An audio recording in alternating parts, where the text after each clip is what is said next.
dulu. Ya. Assalamualaikum warahmatullahi wabarakatuh.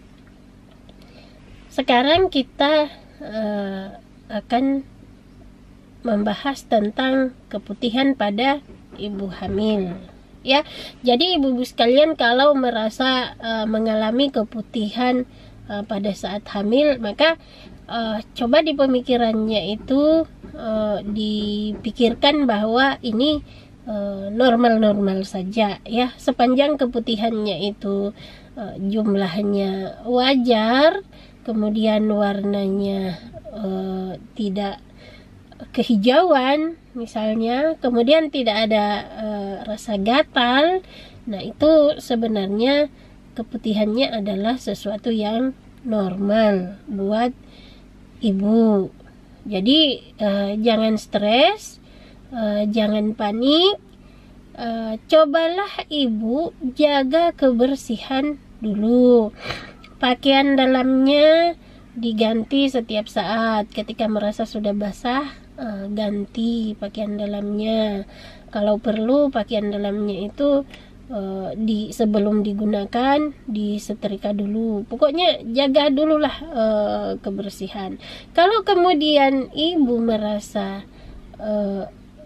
keputihannya tetap tidak normal, ya silakan mendatangi dokternya dan bertanya apakah ini keputihan masih normal atau tidak. Ingat bahwa ibu hamil itu memang menghasilkan cairan ya yang agak banyak, mungkin karena pengaruh perubahan kondisi tubuh atau hormon di dalam tubuh, sehingga keputihan itu terasa juga banyak.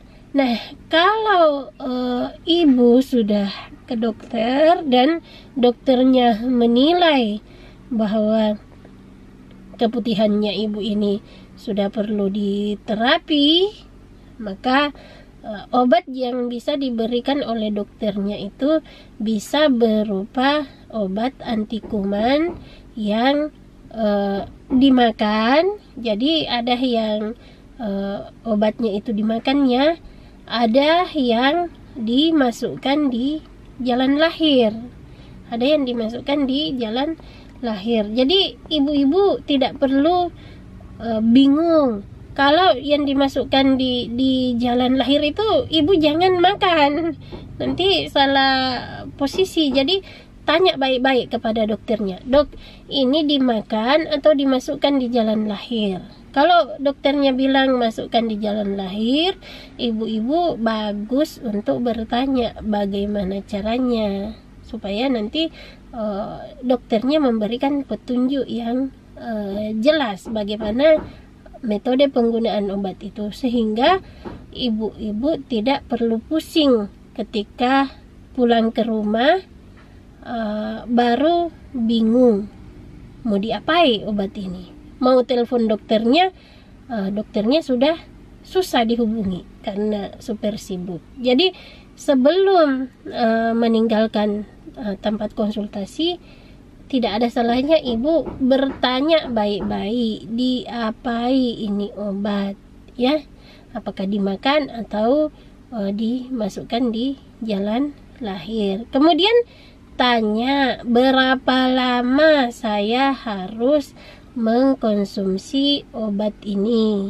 Jangan sampai ada kan biasa itu ibu-ibu itu karena malas pergi lagi antri ke dokternya, dia simpan itu bungkusnya obatnya, baru pergi bawa ke apotik beli sendiri. Nah, kalau seperti ini kan bahaya. Bisa ibu-ibu itu kelebihan obat kah, atau sudah seharusnya berhenti mengkonsumsi obatnya tapi tetap dipakai karena belum tahu batasan waktu penggunaan obat. Jadi silahkan ditanya dokternya secara mendetail sehingga tidak pusing sendiri setelah pulang ke rumah. Ya, sekian Assalamualaikum warahmatullahi wabarakatuh.